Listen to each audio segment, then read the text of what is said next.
Okay, I've been asked to speak about development charges, and I'm going to break this down into two sections. I'm going to talk about purpose, and then I'll talk about process. Okay, so purpose. The purpose of development charges is to recover the capital costs of residential and non-residential growth within a municipality, and this is based on the principle that growth should pay for growth.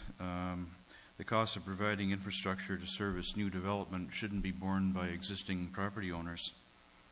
And that's, in a nutshell, is the purpose of development charges. So these capital costs are in addition to the costs for what would normally be constructed by a developer as part of a subdivision. So when a developer builds a subdivision, they fund the cost of the internal roads, the sewers, water mains, sidewalks, and streetlights. So the capital costs related to growth are projects that provide for added capacity to services to maintain service levels as growth occurs. And just to give a simple illustration of that, a municipality of, say, 10,000 population is projected to grow to 20,000 over a period of 10 years. And their indoor recreation facilities consists of a single indoor ice pad. Then to maintain the existing service levels in 10 years, that municipality should build an additional indoor ice pad.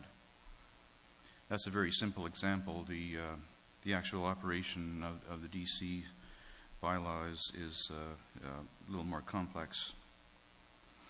So capital costs associated with growth, they fall into two categories. First category is capital costs that are necessary to allow growth to occur.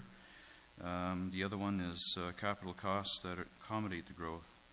So the capital costs that are necessary to allow growth to occur, these are costs that must be incurred before a subdivision is approved. And the examples of that would be water treatment and distribution, sewage collection and treatment, and arterial roads and collector roads.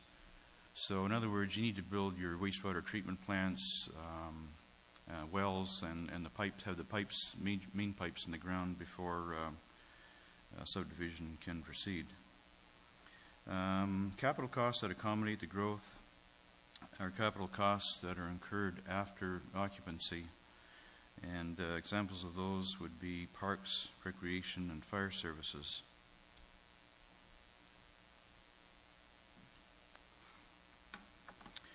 Municipalities are empowered to impose these charges via the Development Charges Act, which is a piece of, it's a statute of the province of Ontario.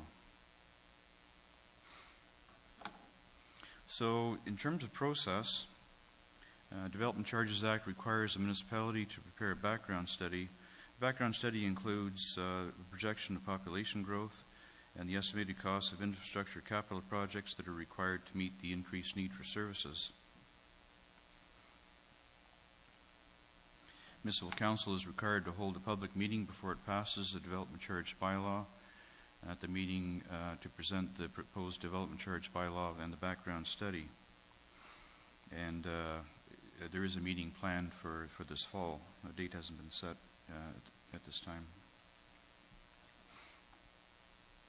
Proposed development charge bylaw and background study must be made available to the public at least 14 days prior to the public meeting, and it will be made available on the Township's website and paper copy for anyone who chooses to pick one up at the Township office.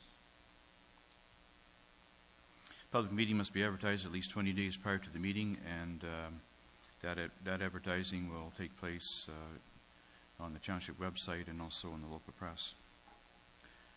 So that's development charges, and I'll turn it over to Brian for community services.